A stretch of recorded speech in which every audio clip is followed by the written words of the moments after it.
अंकिता करोड़ों की जायदाद की एक अकेली वारिस थी। उसके पापा ने उसके लिए एक मिडिल क्लास फैमिली का लड़का ढूंढा ताकि वह उसकी इज्जत करे। फिर उनकी शादी हो गई। शादी के बाद सारा बिजनेस अंकिता के पति ने संभाल लिया। एक दिन अचानक उसका पति अपनी विधवा बहन को घर ले आया और रात को अंकिता अपने पति को अपनी बहन के कमरे से निकलते देखती। एक दिन वो रात को पति के पीछे गई तो पति को अपनी बहन के साथ वो सब करते देखा। अंकिता के तो पैरों तले से जमीन ही खिसक गई। वो उसके साथ पति की तरह। अंकिता का पति दफ्तर गया हुआ था और वो घर के नौकरों के पीछे थी क्योंकि घर का सारा काम वो खुद अपनी निगरानी में ही करवाया करती थी। उसे सुकून से बैठने की आदत नहीं थी। शादी से पहले वो अपने पापा का कारोबार उनके साथ मिलकर ही संभालती थी, लेकिन शादी के बाद अंकिता ने अपने घर को संभालना शुरू कर दिया था और कारोबार से खुद को फ्री कर लिया था। उसका पति प्रिंस बहुत ही पढ़ा लिखा और काबिल इंसान था। उसने बहुत ही अच्छी तरह से उसके पापा के पूरे कारोबार को संभाल लिया था और इसीलिए अंकिता भी हर तरह से फिक्र से आज़ाद हो गई थी। वो और प्रिंस दोनों उसके पापा के दिए बहुत बड़े बंगले में रहते थे। उनकी शादी को 3 महीने ही गुजरे थे। यह 3 महीने उसकी ज़िंदगी के सबसे खुशहाल महीने थे। प्रिंस ने उसका बहुत ज़्यादा ख्याल रखा था। उसने नौकरानी से कहकर प्रिंस के लिए खाना तैयार करवाना शुरू कर दिया क्योंकि वह दोपहर के खाने के लिए ऑफिस से लौटकर आता था। प्रिंस के आने से पहले अंकिता भी तैयार हो गई। उसने सोचा था कि आज वो उसे वापस ऑफिस जाने ही नहीं देगी बल्कि उनके साथ कोई मूवी देखने के लिए जाएगी। जब प्रिंस वापस आया तो वह अकेले नहीं था बल्कि उनके साथ एक औरत भी थी जिसे वो पहली बार देख रही थी। प्रिंस ने उसे बताया कि वह औरत उनकी विधवा बहन सोनी है जो अपने ससुराल वालों के साथ अभी तक रह रही थी, लेकिन अब उनके ससुराल वालों ने सोनी को घर से निकाल दिया है और प्रिंस के सिवा इस दुनिया में अब उसका कोई भी नहीं है। इसीलिए प्रिंस मजबूरन सोनी को उनके घर वापस ले आया ताकि वह उनके साथ रह सके। प्रिंस ने बहुत ही प्यार और इज्जत से अंकिता की तरफ देखते हुए पूछा, अंकिता, अगर मैं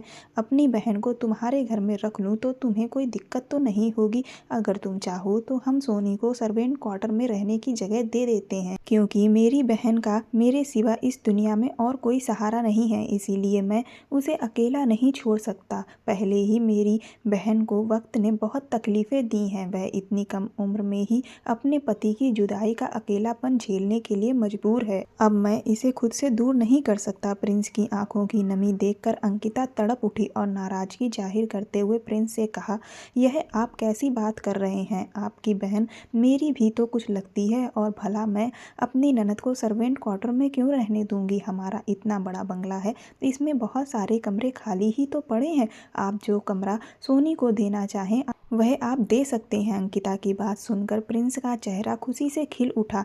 वह उसका हाथ पकड़कर कहने लगा कि अंकिता, मैं तुम्हारा जिंदगी भर एहसानमंद रहूंगा। अंकिता ने उससे कहा, अगर आपने अब एक बार भी ऐसी बात कही तो मैं आपसे बहुत नाराज हो जाऊंगी। अंकिता ने आगे बढ़कर सोनी को भी गले से लगा लिया और प्रिंस से कहा कि आप इन्हें अपने कमरे में ले जाएं, मैं अभी सबके लिए खाना लगवाती हूँ। प्रिंस ने सोनी को उनके बगल वाले कमरे में ही रहने की जगह दे दी। अंकिता ने इधर सबके लिए खाना लगवा दिया था। थोड़ी देर में प्रिंस और सोनी भी खाने के लिए चले आए। अंकिता अभी तक प्रिंस की बहन के बारे में कुछ भी नहीं जानती थी और ना ही शादी से लेकर आज तक प्रिंस ने कभी अपनी किसी बहन का कोई जिक्र किया था।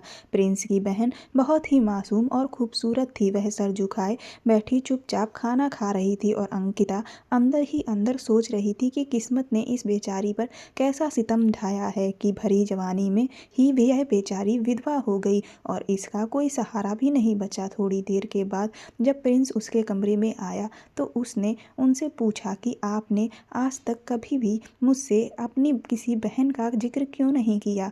आपकी बहन तो बहुत ही प्यारी है, आप मुझे पहले ही उनके बारे में बताते तो हम खुद उन्हें उनके ससुराल से यहाँ ले आते। वह कहने लगा कि सोनी ने अपनी पसंद से शादी की थी और पापा और मम्मी के देहांत से पहले ही सोनी से हम लोगों के सारे रिश्ते ख़त्म हो गए थे। अभी कुछ दिनों पहले ही मुझे पता चला कि सोनी विधवा हो गई है, इसीलिए मुझसे रहा नहीं गया तो मैं उससे मिलने के लिए चला गया। लेकिन जब मैं वहाँ पहुँचा तो उसके ससुराल वालों का व्यवहार देखकर मैंने यही फैसला किया कि मैं उसे अपने साथ ले आऊं। अंकिता ने प्रिंस को गले से लगाकर कहा, आप बहुत अच्छे हैं और आपने बिल्कुल सही फैसला किया है। आपकी बहन को हमारे घर में कभी कोई परेशानी नहीं होगी। मैं उनका बहुत ज़्यादा ख्याल रखूंगी। प्रिंस मुस्कुराकर कहने लगा कि मुझे तुम पर पूरा भरोसा है। अंकिता और प्रिंस की शादी उसके पापा की पसंद से हुई थी। प्रिंस उसके पापा के दफ्तर में ही नौकरी करता था और अंकिता के पापा को उसकी ईमानदारी, मेहनत और लगन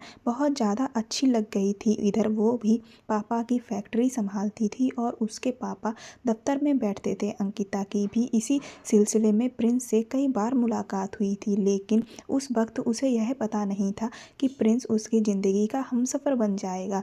जब उसके पापा की तबीयत बहुत ख़राब हुई तो उसके पापा को लगा कि अब उन्हें उसकी शादी कर देनी चाहिए ताकि वह उसे अपनी शादीशुदा ज़िंदगी में खुशहाल देखकर सुकून से रह सकें। तभी उसके पापा ने उसके लिए रिश्ते देखने शुरू कर दिए। धीरे धीरे अपनी ही बराबरी के रिश्ते देखते देखते काफ़ी वक्त गुजर गया, लेकिन अंकिता के पापा को उसके लिए कोई भी लड़का समझ नहीं आया क्योंकि वो बहुत ज़्यादा अमीर थे और उनकी जैसी फैमिलीज़ में ज़्यादातर लड़के या तो अपनी पसंद की शादियाँ करते हैं या फिर गलत हरकतों में पड़ जाते हैं। फिर ना जाने क्यों एक दिन उसके पापा ने अचानक ही प्रिंस को उसके लिए चुन लिया और जब उसके पापा ने उसे प्रिंस के बारे में बताया तो वो भी हैरान रह गई क्योंकि वह किसी भी तरह से उनकी बराबरी का नहीं था। लेकिन अंकिता के पापा कहने लगे कि बेटा, वह एक मिडिल क्लास फैमिली से है और बहुत शरीफ लड़का है। मुझे यकीन है कि वह हमेशा तुम्हारी कदर करेगा और कभी भी तुम्हारे साथ बुरा व्यवहार करने के बारे में भी नहीं सोचेगा। मैं चाहता हूँ कि तुम्हारी शादी किसी ऐसे इंसान से हो जो तुम्हारी इज्जत करे। इसीलिए प्रिंस से अच्छा मुझे कोई और नहीं लगा जिससे मैं तुम्हारा रिश्ता तय कर सकूं। तुम मेरी करोड़ों की जायदाद की अकेली मालकिन हो। प्रिंस एक समझदार और मेहनती इंसान है। वह तुम्हारे साथ मिलकर मेरे कारोबार को और भी बहुत आगे तक ले जाएगा और तुम दोनों एक बहुत अच्छी ज़िंदगी साथ में गुजार सकोगे। अंकिता अपने पापा की इस बात को तो पहले से ही मानती थी कि प्रिंस एक बहुत ही मेहनती इंसान है क्योंकि उसने उसे कंपनी में हमेशा ही बहुत ही लगन के साथ काम करते हुए देखा था।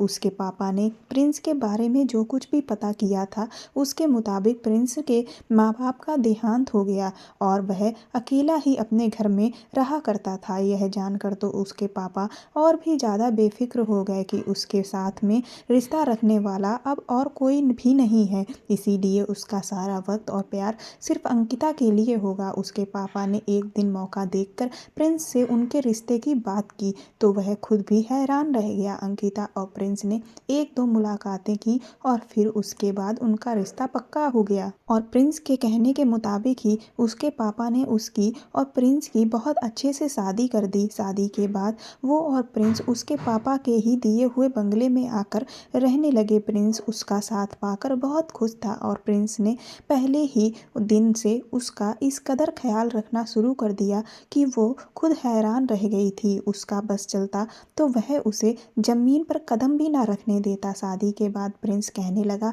कि तुम घर में आराम करो और दफ्तर और फैक्ट्री की सारी जिम्मेदारियां अब तुम मुझ पर छोड़ दो। मैं पापा के साथ मिलकर सारे कारोबार को अच्छे से संभाल लूँगा। अंकिता भी बहुत वक्त से पापा के साथ सारी जिम्मेदारियों को संभाल रही थी और अब थोड़ा सुकून चाहती थी। प्रिंस ने उसे सुकून देकर खुश कर दिया था। प्रिंस मेहनत से पापा के साथ मिलकर उनका कारोबार संभाल रहा था और अंकिता पूरी तरह से घर गृहस्थी में लग गई। उसकी पापा पहले से ज़्यादा बीमार रहने लगे थे। उन्होंने भी सब कुछ प्रिंस को ही सौंप दिया था। वह कभी कभार दफ्तर में एक चक्कर लगा आते थे और प्रिंस को काम करता देख कर बहुत खुश हो जाते थे। प्रिंस ने उनके कारोबार को बहुत बुलंदियों पर पहुंचा दिया था। उनका जीवन बहुत ही अच्छे से गुजर रहा था और अंकिता अपनी किस्मत पर भी बहुत खुश थी। जब सोनी उसकी ज़िंदगी में आई तो वो लोग 2 से 3 हो गए। प्रिंस हमेशा की तरह दफ्तर चला जाता और अंकिता घर के कामों के साथ साथ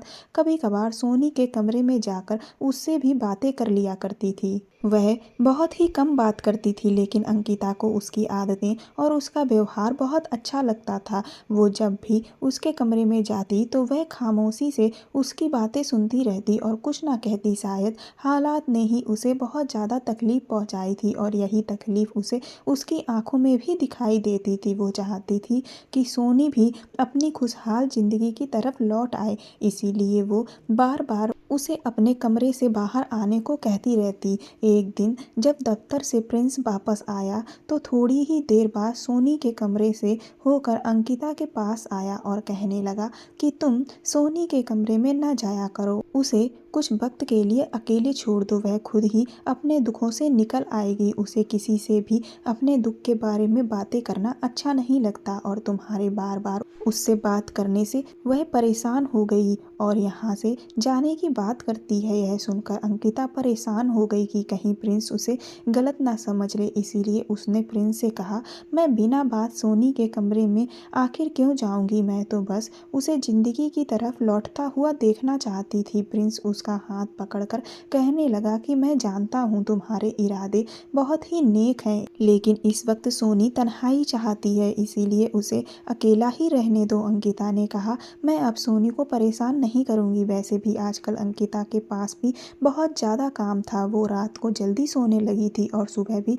उसकी आंख बहुत देर से खुलती थी। प्रिंस उसके उठने से पहले ही दफ्तर जा चुका होता, बहुत कम वक्त में उसे उनके लिए खाना तैयार करवाना होता, इसके साथ साथ घर के कामकाज भी देखने होते। हर वक्त अंकिता पर थकान सी छाई रहती थी और उससे घर के काम भी ठीक से नहीं होते थे, जबकि सारे काम तो नौकर को ही करने होते थे, वो तो सिर्फ उन पर नज़र ही रखती थी। वो ज़्यादातर वक्त अपने कमरे में गुजारने लगी थी क्योंकि थोड़ी देर में ही वो थककर चूर हो जाती थी। शादी के बाद जब से इस नए बंगले में रहने आई तो वो अपनी पुरानी नौकरानी को अपने साथ लेकर आई थी, क्योंकि उसे उस पर पूरा भरोसा था, इसीलिए उसने घर की पूरी जिम्मेदारी उसे ही सौंप रखी थी। अब वो खुद आराम करने लगी थी, वो कहीं भी लेट जाती तो सो जाती, क्योंकि पहले ऐसा नहीं था। पहले तो वो सारा दफ्तर संभालती थी, यहाँ तक कि घर भी, लेकिन उसे कभी भी थकान का एहसास नहीं होता था। अब तो उसकी तबीयत इतनी अजीब रहने लगी थी कि उसने रात में कॉफ़ी पीना भी कम कर दिया था, जबकि पहले तो कॉफ़ी के बगैर वो कभी सोती ही नहीं थी। जब उसने प्रिंस से ये बात कही तो वह कहने लगा कि मौसम भी बदल रहा है, शायद इसीलिए तुम्हें ऐसा लग रहा होगा। अच्छा ही है, तुम अब ज़्यादा आराम किया करो। वह इतने प्यार से उससे बात करता था कि वो अपनी सारी प्रॉब्लम्स भूल जाती थी और उसकी आंखों में ही खो जाती थी। अब भी ऐसा ही हुआ था। अंकिता ने अब सोनी के कमरे में जाना बिल्कुल ही छोड़ दिया था, वह खाना भी अकेले ही अपने कमरे में खाती थी, इसीलिए उसे उसकी शक्ल भी दिखाई नहीं देती थी। प्रिंस दफ्तर से घर आने के बाद ही उसके कमरे में चले जाते और कुछ वक्त उसके साथ गुजार कर वापस अंकिता के पास आ जाते। उसे प्रिंस द्वारा अपनी बहन को वक्त देने पर बिल्कुल भी कोई ऐतराज नहीं था, लेकिन एक रात नींद से अचानक उसकी आंख खुली तो उसने प्रिंस को बिस्तर पर नहीं पाया, तो वो हैरान रह गई कि आधी रात को आखिर प्रिंस कहाँ गया। जैसे ही वो उसे देखने के लिए कमरे से निकली तो उसने प्रिंस को सोनी के कमरे से निकलते हुए देखा।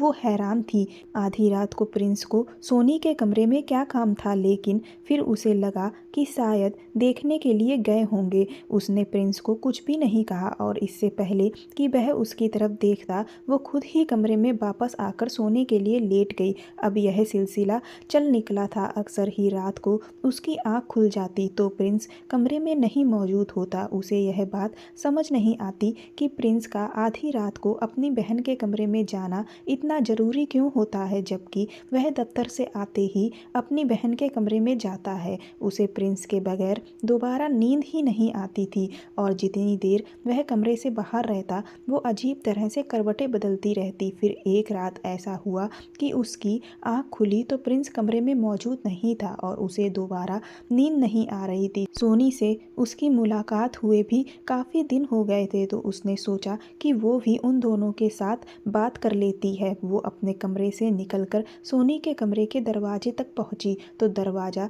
पूरी तरह से बंद नहीं था और अंदर का कुछ कुछ उसे नज़र आ रहा था, लेकिन सामने सामने जो नज़ारा था उसने उसके होश उड़ाकर रख दिए थे। अंकिता सोच भी नहीं सकती थी कि प्रिंस आधी रात को अपनी बहन के साथ यह सब करता है। उसके लिए वहाँ खड़े रहना मुश्किल होने लगा था। अंदर से आती अजीब आवाज़ों ने उसके दिमाग को सुन्न कर दिया, उससे बोलने की ताकत भी छीन ली थी। प्रिंस सोनी को सीने से लगाए बैठा था और उसे प्यार कर रहा था, लेकिन ऐसी मोहब्बत एक भाई बहन के बीच किसी भी सूरत में नहीं हो सकती। उसने उन्हें जिस हालत में देखा उसको लफ्ज़ों में बयां करना बिल्कुल भी मुमकिन नहीं था, लेकिन प्रिंस और सोनी की बातों ने तो अंकिता के कदमों तले ज़मीन निकाल दी। उनके रिश्ते की हकीकत भी पूरी तरह से खुलकर उसके सामने आ गई थी। सोनी कह रही थी कि कितने दिन हम ऐसे ही भाई बहन होने का ड्रामा करते रहेंगे और मैं अपनी ही सौतन को अपनी आंखों के सामने बर्दाश्त करती रहूंगी। मैं जब भी अंकिता को देखती हूँ तो मेरा खून खौलने लगता है। अब मेरा दिल चाहता है कि मैं उसे हमारी ज़िंदगी से बाहर निकाल कर फेंक दूँ। तो प्रिंस ने सोनी से कहा कि इसीलिए मैंने अंकिता को तुम्हारे कमरे में आने से मना कर दिया है। मुझे भी यही डर लगता रहता था कि कहीं तुम गुस्से में उसके सामने कोई सच्चाई बयां ना कर दो। बस कुछ दिनों की बात है, फिर अंकिता और उसके बाप से हमेशा के लिए हमारी जान छूट जाएगी और यह सारी दौलत और जायदाद हम दोनों पति पत्नी की हो जाएगी। सोनी कहने लगी कि इतने दिनों से मैं इसी बात का तो इंतज़ार कर रही हूँ, लेकिन आप हर रात उसके साथ उसके कमरे में होते हैं और मैं यहाँ अंगारों पर जलती हूँ। यह सोचकर मेरा दिल बहुत जलता है कि आपने उसे अपनी बाहों में ले लिया होगा। प्रिंस ने सोनी से कहा कि तुम मेरी पहली और आखिरी मोहब्बत हो और यह सब मैंने तुम्हें एक नई जिंदगी देने के लिए ही तो किया है। आखिर तुम कब तक एक छोटे से घर में अपनी ख्वाहिशों को मार कर जीती रहती। इसीलिए मैंने हम दोनों के भले के लिए ही यह फैसला बहुत मुश्किल से किया है। मेरे लिए भी किसी और औरत के साथ रह पाना आसान नहीं है। मैंने अंकिता के बाप को थोड़ा थोड़ा जहर देना शुरू कर दिया है और उसी वजह से वह पहले से कई ज़्यादा बीमार रहने लगा है।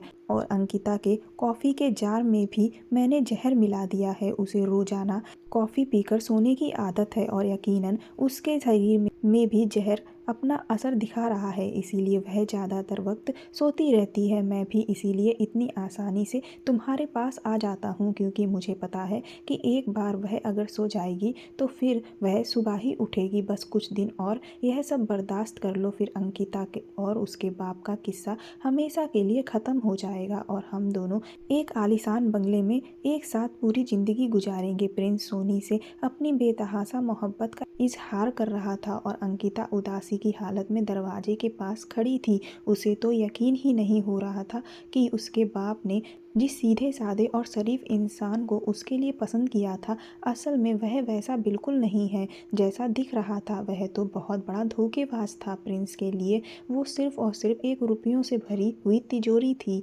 जिससे वह अपनी ज़िंदगी की सारी ख्वाहिशों को पूरा करना चाहता था। अंकिता के पापा को भी उसने मौत के करीब पहुंचा दिया था और वह जल्द ही उससे भी छुटकारा पाना चाहता था। उसे बहुत अच्छी तरह से मालूम था कि उसके और उस पापा के मरने के बाद यह सब कुछ खुद ब खुद उसके नाम पर हो जाएगा, इसीलिए वह अब तक उनके आगे अच्छा बनने का ड्रामा करता रहा था। तभी अंकिता को एकदम से चक्कर महसूस होने लगा। उसके शरीर में कमजोरी तो पहले से ही बहुत दिनों से थी, इसीलिए वो लड़खड़ा गई। तभी प्रिंस और सोनी को उसकी मौजूदगी का एहसास हो गया। जैसे ही उन दोनों की नज़र उस पर पड़ी तो उनके चेहरों का रंग उड़ गया। प्रिंस को तो इस बात का पता भी नहीं था कि वो पिछले कुछ दिनों से कॉफ़ी ही नहीं पी रही थी और शायद इसीलिए उसे रात के वक्त ठीक से नींद नहीं आती थी, जबकि वो सुबह उठकर कॉफ़ी पीती थी, जिसके कारण वो सारा दिन नशे में रहती थी। प्रिंस हैरानी से कहने लगा कि अंकिता, तुम यहाँ क्या कर रही हो? मैं तो सोनी को देखने के लिए आया था। प्रिंस को यह महसूस नहीं हुआ था कि उसने उन दोनों की सारी बातें सुन ली हैं और आज उन्हें एक साथ देख लिया है। उसने मन में सोचा कि इस वक्त प्रिंस को यह पता नहीं चलना चाहिए कि वो उसकी सारी सच्चाई जान गई है। इसीलिए उसने झूठ का सहारा लिया और प्रिंस से कहा कि वह मुझे नींद नहीं आ रही थी, इसीलिए मैं तुम्हें बुलाने के लिए आई थी। प्रिंस तुरंत ही उसके साथ कमरे में लौट आया। इस पूरी रात अंकिता ने बहुत मुश्किल से अपने आंसुओं को रोक कर रखा था, क्योंकि वो प्रिंस से बहुत ज़्यादा प्यार करने लगी थी। उसने उसे दिल से अपना माना था, लेकिन उसने अंकिता के विश्वास को तोड़कर रख दिया था। सुबह होते ही प्रिंस दफ्तर के लिए निकल गया और अंकिता ने मौका देखकर एसपी साहब को फ़ोन मिलाया, जो कि उसके पापा के दोस्त थे। उसने रोते हुए उन्हें सारी हकीकत बयां कर दी और उन्होंने उसे यकीन दिलाया कि वह सब कुछ ठीक कर देंगे। थोड़ी ही देर में कुछ पुलिस वालों के साथ वह उनके घर आ गए और सबसे पहले उन्होंने सोनी को उसके कमरे में बंद कर दिया। उन्होंने अंकिता के कॉफ़ी के जार को अपने कब्जे में लिया और उसे टेस्ट करवाने के लिए भेज दिया, ताकि यह साबित हो सके कि प्रिंस ने उसे जहर देने की कोशिश की है। उसके बाद एक लेडी कांस्टेबल को बुलाकर सोनी से भी पूछताछ शुरू करवा दी गई। उसके बाद वह भी एक रट्टू तोते की तरह सच बोलती चली गई। तब उन्हें पता चला कि प्रिंस पहले से जानता था कि उसके पापा उसके लिए रिश्ता देख रहे हैं, इसीलिए उसने सबसे पहले सोनी को छोड़कर एक दूसरा घर किराए पर लिया